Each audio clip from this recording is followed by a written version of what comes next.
Baiklah, selamat datang kepada podcast saya pada hari ini, yaitu Ruang Suara Semua Pandangan Satu Ruang.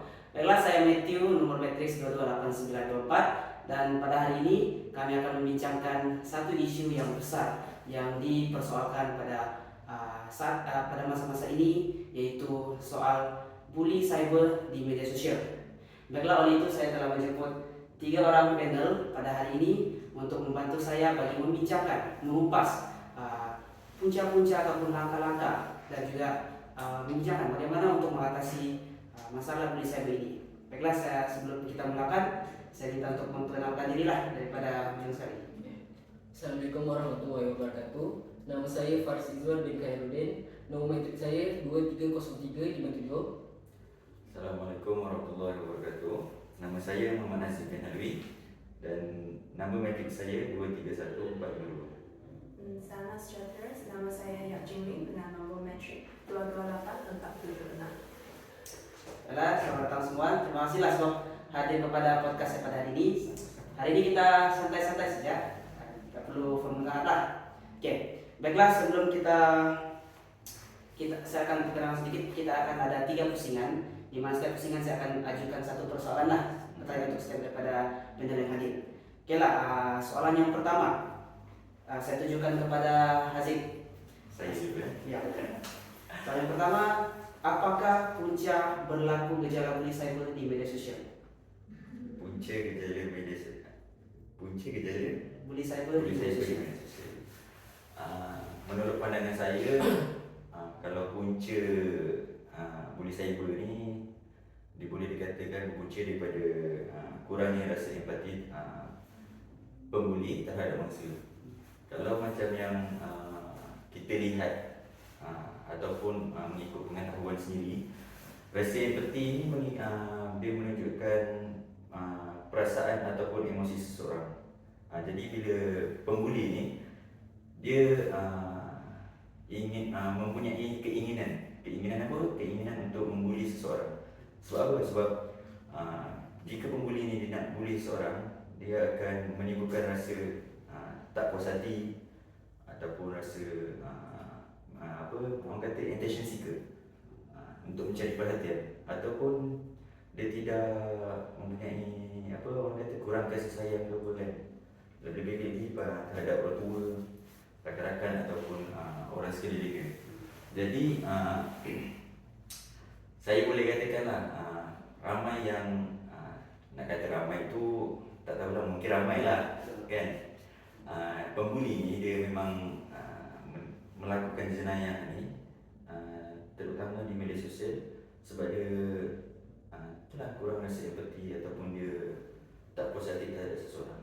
Contoh dia bila dia dekat TikTok lah, dekat aplikasi TikTok, kalau dia scroll orang kata scroll and terjumpa satu video ni yang membuatkan diri dia tu rasa ini tak boleh ni, dia jadi macam tak puas hati terhadap individu yang upload video tersebut. Jadi dia akan mula-mula dia akan komen yang negatif lah, tentang orang tu, macam dia nak menjatuhkan maruah, ataupun nak bagi pengguna-pengguna lain ikut sekali dengan perasaan dia. Jadi apa yang saya boleh kata, pembuli cyber ni dia bermula daripada rasa tidak berpuas hati, kurangnya rasa empati terhadap seorang. Itu saja. Oke, terima kasih kepada saudara Haziq. Jadi ya, saya merasakan itu merupakan salah satu faktor yang utama lah, sebab pembuli cyber ini dia kurangnya rasa empati. Betul. Dan misalkan kurang rasa empati itu, mereka tidak dapat menyelami ataupun memahami perasaan orang lain yang di media sosial, dan juga timbul rasa-rasa seperti tidak puas hati, cemburu, dengki. Jadi menyebabkan orang menghentam postingan-postingan yang berada di media sosial kita. Oke, masih. Oke, kita terus ya. Jini boleh. Oke. So pada pandangan saya berasa kurang empati terhadap orang lain sebab mereka tidak mempedulikan kesan pelakon mereka terhadap mangsa, reaksi mereka ataupun perasaan mereka. Jadi saya berasa bahwa mereka macam orang pembuli itu mempunyai perasaan cemburu ataupun dia hanya untuk memuaskan kepuasan diri sendiri. So sebagai contoh macam menghina ataupun menyebarkan kabar angin yang tidak baik yang dapat menjatuhkan marah orang lain, terutamanya mangsa-mangsa tersebut. So pembuli cyber ini saya yakin mereka mempunyai kekurangan dalam naluri sebagai seorang manusia, dan berkemungkinan mereka mempunyai masalah psikologi. So menyebabkan mereka kurang empati dan merupakan satu punca terhadap berlakunya bully cyber pada masa ini. Oke, masih Idin. Ya, daripada apa yang saya paham yang saudari Ijin katakan, kita menekankan bahwa kekurangan empati juga merupakan salah satu faktor lah bagaimana bully cyber ini berlaku. Sebab macam yang tadi Ijin beritahu, saya tertarik lah bahwa pandangan Anda tentang bagaimana perasaan cemburu tuh, ataupun sekadar untuk memenuhi kepuasan diri mendorong seseorang itu menjadi seorang pembuli cyber. Nah, jadi contohnya macam tadi Ijin beritahu adalah dia tidak puas hati ataupun dia melakukan pembulian ini hanya untuk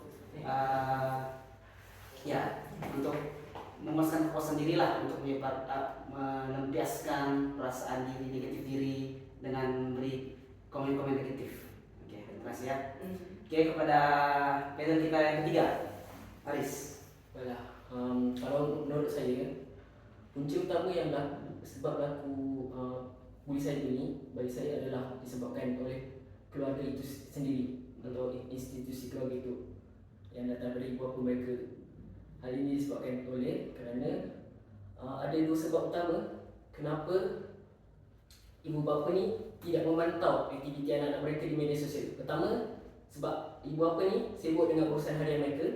Yang kedua adalah disebabkan oleh ibu bapa sendiri tidak tahu menggunakan teknologi yang terkini. Lepas tu, hal ini akan menyebabkan kurangnya pengawasan daripada ibu bapa ni akan menyebabkan anak-anak ini dapat akses yang luas kepada media sosial ni.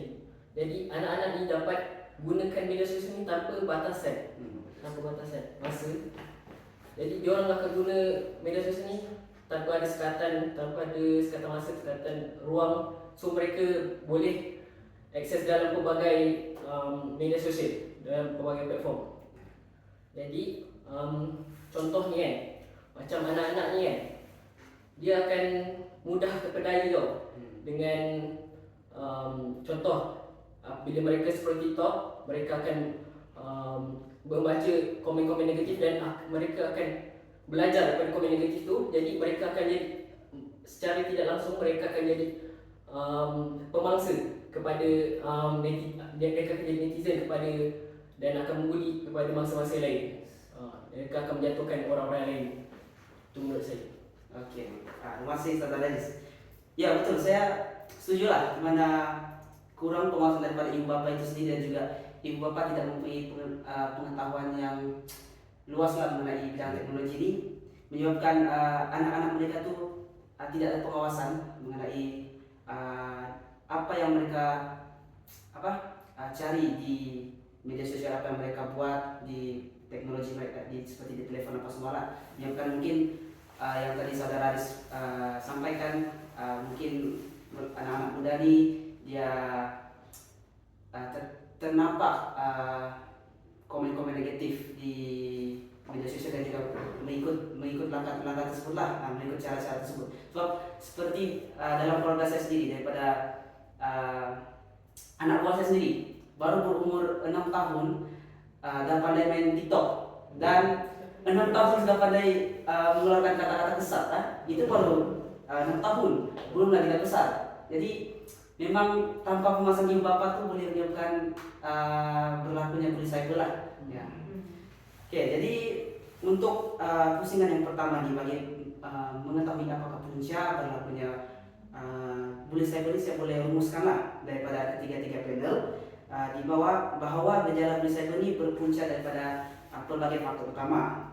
Haziq dan Jingling menekankan bahwa kurangnya empati memainkan peranan yang penting punca kepada bully cyber. Tanpa keupayaan untuk memahami dan menghargai perasaan orang lain, pembuli ini cenderung untuk melakukan tindakan yang akan melukai perasaan bangsa melalui lontaran komen-komen negatif. Dan daripada sudut pandangan Faris menyatakan bahwa ibu bapa juga merupakan salah satu punca bagaimana bully cyber ini boleh berlaku karena ibu bapa tidak memberikan pengawasan kepada anak-anak mereka dan menyebabkan anak-anak mereka terdedah kepada budaya-budaya negatif. Sebab sekarang ini globalisasi tanpa batasan melalui teknologi ini, jadi mudah terdedah kepada budaya-budaya yang negatif dan juga mereka terikut dan mungkin juga akan menjadi pembuli ataupun akan menjadi mangsa bully. Baiklah, kalau begitu kita pergi kepada postingan kedua, di mana kita akan mengetahui apa langkah-langkah yang efektif untuk mengatasi gejala bully cyber di media sosial. Oke, kita mulakan dengan Hazik lagi. Oke, boleh. Dari pandangan saya, langkah yang efektif untuk menangani gejala bully cyber ini bermula daripada tindakan pihak berkuasa. Contohnya pihak berkuasa yang boleh terlibat dalam bully cyber ini terutamanya pihak polis Raja Malaysia. Jadi dia sebenarnya bergantung juga kepada masyarakat ataupun individu yang menjadi mangsa. Sebab apa? Kalau ada mangsa bila dia mengalami bully cyber ni, dia rasa takut untuk membuat laporan. Terutamanya bila orang sekeliling dia kata pergilah buat report. Waktu tu dia pun tak tahu, dia jadi macam bela. Bela tambah rasa gelisah, jadi takut. Jadi dia tak berani untuk buat laporan kepada pihak polis. Jadi apa yang saya boleh kata, pihak polis ni dia cenderung kepada dia sepatutnya menjadikan first man. First man, orang kata apa? First man untuk menangani kes bully cyber ni. Macam-macam yang dia boleh buat. Contohnya dia boleh buat kempen ataupun dia boleh membuat satu aplikasi untuk membuat sebarang aduan di situ. Jadi bila mangsa ni dia kena bully cyber, jadi mangsa bully cyber, apabila dia takut nak buat report berhadapan dengan pihak polis, contoh dia tak nak pergi balai polis sebab dia takut. Jadi aplikasi tu boleh membantu dia untuk membuat laporan tentang apa yang dia alami, siapa yang bully dia, aplikasi apa yang dia guna. Jadi semua laporan tu dia boleh boleh luahlah, boleh membuat laporan dekat aplikasi yang disediakan oleh pihak polis. Jadi selain daripada pihak polis, Multimedia Malaysia MCMC pun juga boleh terlibat dalam menangani kes bully cyber ni. Jadi apa yang kesimpulan daripada apa yang saya nyatakan tadi, dia bermulanya daripada tindakan pihak polis, kemudian individu tersebut, individu yang dibuli, yang menjadi mangsa buli. Jadi saya tekankan pada masyarakat kat luar sana lah, kalau anda menjadi mangsa buli, beranikanlah diri untuk membuat laporan. Itu saja. Okey, masih pada saudara Aziz. Jadi di situ saya boleh buat satu kesimpulan yang ringkas, di mana dua peranan yang penting lah, di mana si mangsa buli dan juga daripada pihak berkuasa itu sendiri. Di mana pihak berkuasa itu sendiri perlu memainkan peranan yang penting lah, sebab macam yang saudara Aziz beritahu tadi, mungkin ada mangsa-mangsa buli ini orang tidak berani untuk menyuarakan atau melaporkan kes-kes yang dialami. Namun untuk mengatasi masalah tersebut, mungkin daripada pihak berkuasa bolehlah membina satu aplikasi, satu ruangan yang membolehkan mereka untuk membuat laporan. Bukan sekadar laporan, untuk luahan hati pun. Luahan hati. Oh, macam balik kasih. Betul. Okey, faham. Saya sangat tertarik dengan langkah itu. Jadi saya rasa itu merupakan salah satu yang efektif lah untuk mengatasi masalah ini. Kita kembali beralih kepada saudara Jimmy. Apa langkah yang efektif untuk menangani masalah buli cyber ini? Okay, so pada pandangan saya cara yang lain untuk mengatasi case bully adalah memberikan kesedaran kepada semua lapisan masyarakat. So bagi macam pihak kerajaan ataupun bukan kerajaan NGO, mereka boleh mengadakan kempen kesedaran yang tadi disebut, dan ataupun pihak kerajaan boleh memperkenalkan pendidikan dalam kalangan remaja di sekolah. So, tujuan ini untuk menekankan tanggung jawab dan sikap hormat sebagai seorang pengguna dalam media sosial, supaya mereka mengelakkan bully cyber daripada berlaku. Contohnya, mereka boleh menekankan pendidikan dari segi macam etika seorang pengguna di media sosial. Bukan ini sahaja, yang kempen tersebut boleh macam memberi sokongan kepada orang, terutamanya mangsa, untuk memastikan mereka macam tidak menghadapikan cabaran ataupun masalah yang telah diterima dari bully cyber itu secara bersendirian. So mereka dapat meluahkan perasaan mereka melalui aplikasi yang tadi disebut, ataupun macam ada satu ruangan untuk mereka mendapatkan pandangan ataupun nasihat. So sebagai contoh, saya pernah nampak satu campaign, nama dia Be Kind Online, yang itu Suria KLCC mereka menyediakan satu ruang di tempat tersebut untuk menjadikan tempat orang menerima konsultasi. So dia juga mengadakan aktivitas dalam talian macam seperti podcast dan video pendek. Saya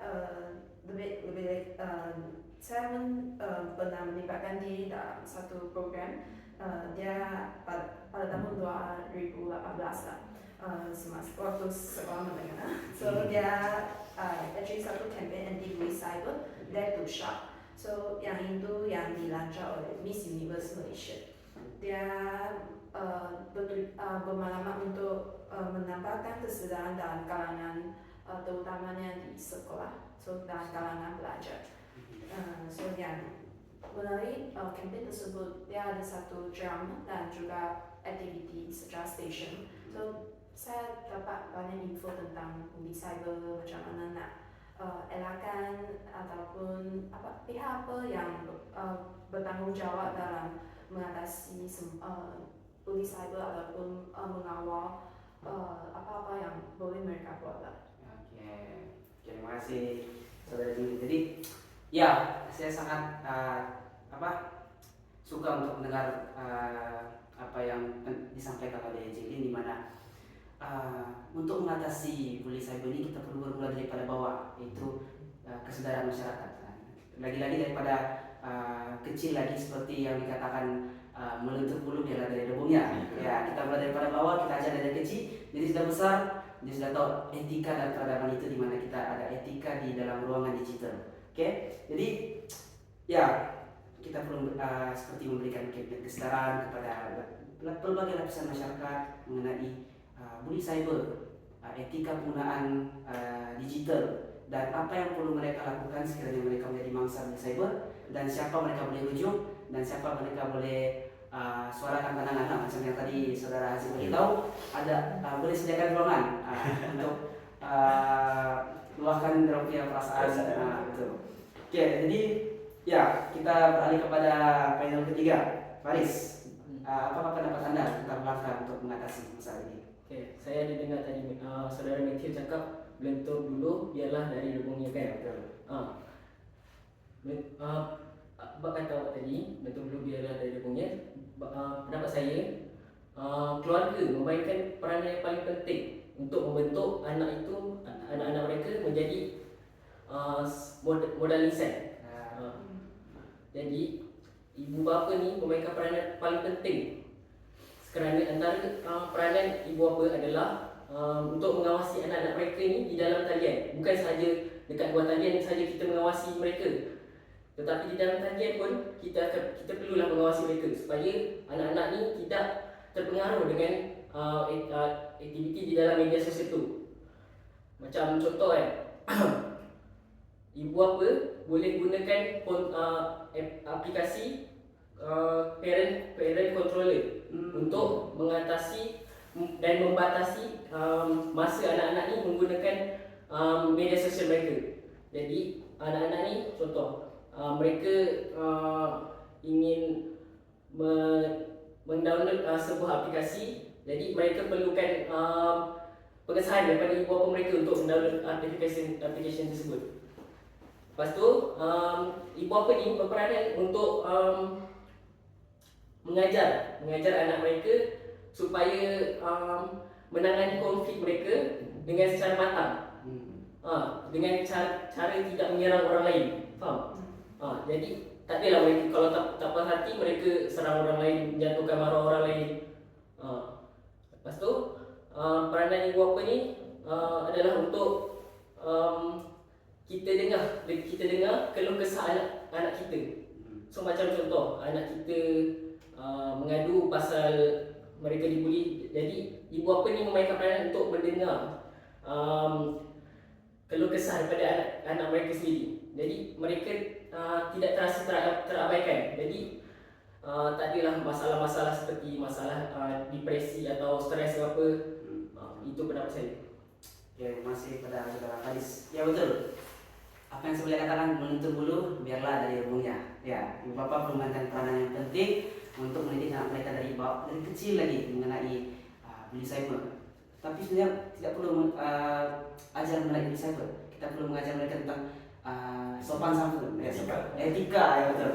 Sopan santun, bagaimana kita berbudi bahasa. Kalau kita ataupun ajar mereka mengenai pelajaran-pelajaran agama, ya daripada situ sudah tentu etika dan peradaban. Etika itu sudah ada di dalam diri mereka, ya betul. Jadi mereka pasti akan menjaga tingkah laku mereka di dalam dunia digital. Dan juga macam yang tadi Faris beritahu, kita perlu ibu bapa perlu memainkan peranan lah untuk mengawasi bukan saja di luar, namun juga di dalam dunia digital seperti yang tadi saudara Faris beritahu, parental control ya. Itu saya ada kisah lucu di mana kawan saya, biarpun dia sudah berumur 20 tahun, masih lagi di bawah jagaan parental control. Iya. Sebab parental control ini dia boleh kawal penggunaan telepon kita, di mana ibu bapa boleh tetapkan masa. Contoh 10 malam telepon itu akan lock sendiri dan mati. Nah, jadi itu bukan, dan dia orang melalui parental control juga ibu bapa boleh tahu kandungan-kandungan apa yang mereka browse. Mereka cari di dalam media sosial, di telepon apa segalanya. Jadi ya, saya sangat bersetujulah dengan pendapat saudara Faris. Oke, baiklah, kita sudah berlalu pusingan pertama dan kedua. Kita akan pergi ke pusingan yang terakhir lah, di mana di sini setiap panel juri boleh sampaikan rumusan ataupun harapan kamu lah mengenai bully cyber ini. Dili boleh mulakan dulu. Oke, boleh. So, secara kesimpulannya saya pernah nampak yang tadi MCMC dia pernah mencakap bahwa mereka menerima 27 kes sehari bagi tahun ini, dan kes sehari berkaitan dengan kes bully cyber. So angka ini actually dia telah menunjukkan peningkatan, sebab tahun lepas merupakan 10 kes sehari. So telah meningkat kepada 27 kes sehari pada tahun ini. Dan gejala bully cyber ini bukan sahaja menyebabkan masalah pengabaian etika dalam masyarakat sekarang, dan dia juga menjejaskan nama dan imej negara secara tidak langsung dalam dunia digital. So bagi menurunkan kes bully cyber, saya percaya bahawa kerjasama antara kerajaan, NGO, institusi pendidikan dan juga masyarakat memang memainkan satu peranan yang penting untuk memupuk etika pengguna bagi mewujudkan ruang dalam talian yang selamat dan juga yang positif, bagi memastikan pengguna selamat untuk menggunakan media sosial, dan yang boleh pastikan mereka dalam satu keadaan yang selamat dan mempunyai satu kesehatan mental yang sehat. So saya juga berharap bahwa cyberbullying dapat dikurangkan melalui pengamalan etika yang berkesan. Dengan ini, saya think yang itu daripada saya. Oke, terima kasih. Saudara Faris atau Haziq? Mana-mana boleh. Kita Haziq dulu lah. Faris. Faris. Sebagai kesimpulannya, yang saya boleh dapat daripada podcast hari ini adalah terdapat banyak faktor yang telah menyebabkan wujudnya kes-kes bullying di negara kita ni kan. Jadi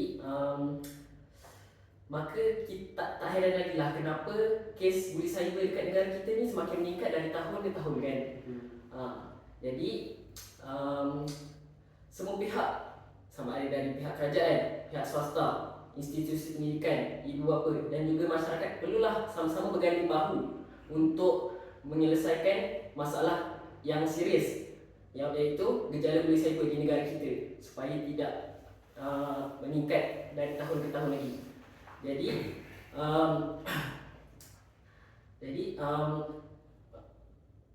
pihak-pihak ini perlulah berganding bahu dan tidak menganggap remeh perkara ini.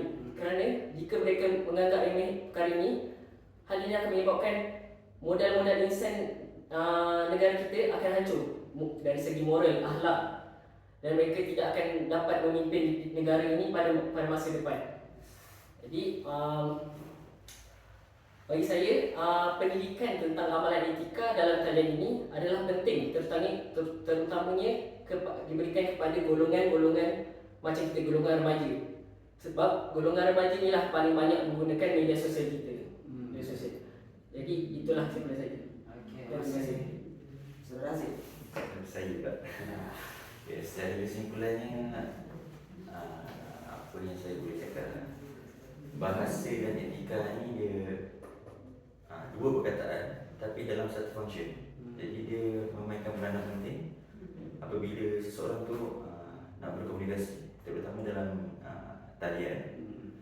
Jadi penggunaan bahasa dan etika yang salah ataupun kurang pendedahan etika daripada mana-mana inilah, mana-mana sumber lah, sama ada ibu bapa ataupun guru kan. Bila penggunaan bahasa dan etika tu salah ataupun kurang, jadi komunikasi antara dua individu ataupun lebih jadi tidak harmoni, ataupun boleh dikatakan boleh menimbulkan perasaan dendam ataupun tidak berpuas hati ataupun sakit hati, cemburu. Pokok pangkal ni bermula daripada etika dan bahasa. Kalau seseorang tu tak jaga bahasa, tentu dia ada dua individu tapi berlainan umur. Individu A umur dia dalam 30-an dan individu B umur 20-an. Tapi bila dia berkomunikasi lah secara rawak ataupun berbual random, tapi individu B ni yang umur 20-an, dia tak jaga bahasa. Bahasa dia tak jaga, dia berbual dalam, dia ada selit-selitkan unsur-unsur negatif ataupun makian. Macam biasalah budak-budak kalau berbual, benda ni BODO kita, ujung dia mesti ada sambungan. Jadi kadang-kadang individu yang menerima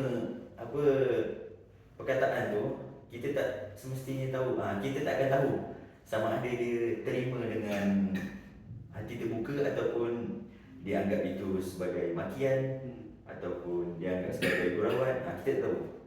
Jadi apa yang saya boleh kata, gejala cyber ni sebenarnya bermula daripada pokok pangkal dia lah, bermula daripada bahasa dan etika. Kalau individu tu kurang pendedahan tentang etika, atau etika itu boleh merangkumi dari segi akhlak ataupun akhlak dan ajaran agama masing-masing lah. Saya percaya punya mesti setiap agama mesti ada mengajarkan etika yang baik tu. Dia tak akan ajar benda-benda yang buruk, betul kan? Jadi apa yang saya boleh kata, individu ni sebenarnya dia terpulang ataupun boleh dikatakan kalau kurang etika ni, macam mana nak cakap orang kau ni kurang ajar lah. Apa ayat tu boleh merangkumi daripada segi etika. Engkau ni kurang ajar, maksud engkau ni kurang diajarkan oleh siapa? Ibu bapa ataupun guru. Betul? Bila dia kurang etika, mulalah jadi timbul jenayah polis cyber. Jadi secara kesimpulannya, bahasa dan etika ni menjadi peranan yang penting dalam komunikasi. Itu saja dari saya. Oke, terima kasih saudara Cynthia. Kesimpulan yang sangat memberi impact lah, yang macam saya dengar pun wow gitu. Jadi daripada saya sendirilah berdasarkan apa yang telah disampaikan oleh panel-panel kita yang cantik, yang handsome, yang tampan ini. Bully cyber ini boleh berpunca daripada seperti yang disampaikan tadi, kekurangan empati. Perasaan empati itu sendiri disebabkan oleh masalah psikologi, tidak puas hati, dan juga mungkin kurang penguasaan daripada ibu bapa itu sendirilah. Dan di dalam konteks etika dan peradaban itu sendiri, bully cyber ini telah pun mencerminkan bahwa seseorang itu gagal dalam mengamalkan nilai kemanusiaan dan juga tanggung jawab sosial yang asas. Seperti tadi kita beritahu, mereka tidak mempunyai rasa empati, perasaan yang tidak puas hati. Itu telah menunjukkan bahwa mereka telah gagal untuk mempunyai perasaan yang kemanusiaan dan juga tanggung jawab itu yang merupakan salah satu tanggung jawab sosial yang asas lah, perkara yang asas dalam kehidupan kita. Dan juga tanpa ada pengetahuan dasar mengenai etika itu ataupun etika digital lah, anak-anak ataupun masyarakat di luar sana mungkin tanpa pengetahuan itu mereka akan terjerumus lah, boleh dikatakan, ataupun mereka akan terjerumus ke dalam tindakan-tindakan yang akan mereka terlibat dalam perbuatan bully cyber lah. Seperti yang tadi kita katakan, mungkin seperti yang tadi saya katakan bahwa kegagalan pengamalan etika itu berpunca apabila mereka tidak ada perasaan kemanusiaan itu sendiri dan rasa tanggung jawab sosial. Begitu juga apabila mereka tidak mengamalkan etika dan peradaban dalam kehidupan seharian maupun dalam digital, ia menyebabkan itulah berlaku bully cyber. Ya.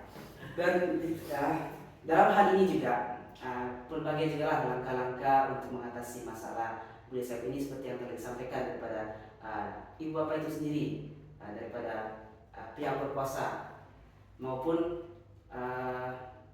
melalui parenting control seperti yang telah disampaikan oleh saudara Faris. Dan selain daripada itu juga kesadaran terhadap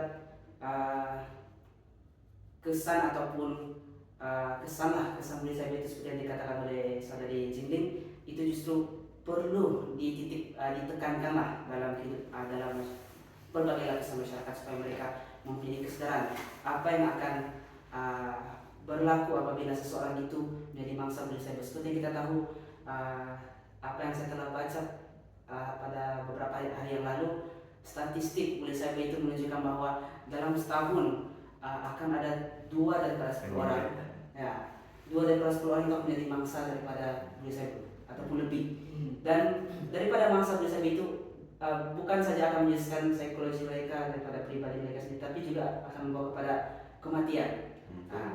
Banyak betul kes-kes seperti yang baru-baru ini, kes pada tahun ini, kes di mana seorang wanita berbangsa India membunuh diri disebabkan oleh kecaman-kecaman di media sosial. Betul kan? Jadi itulah seperti yang saudara Haji beritahu tadi, pokok pangkalnya adalah daripada bahasa dan etika itu sendiri. Tanpa ada etika dan peradaban yang diamalkan dalam diri seseorang, sudah pasti bully cyber ataupun hal-hal negatif yang lain pasti akan berlaku. Oke, baiklah, itu daripada kesimpulan saya sendiri. Dan ya, saya sangat gembira saat dapat menjemput tiga panel yang sangat hebat pada hari ini. Dan terima kasih sudah hadir untuk podcast saya pada hari ini. Semoga pada masa yang akan datang, sekiranya ada lagi isu yang ingin dibahaskan, sudah pasti saya akan menjemputkan tiga panel ini. Terima kasih. Ya baiklah, kepada pendengar yang berada di luar sana, saya harap Anda dapat menerima input daripada podcast pada hari ini. Dan terima kasih, semoga Anda tidak menjadi mangsa disable ataupun Anda tidak menjadi pembeli disable. Oke, terima kasih.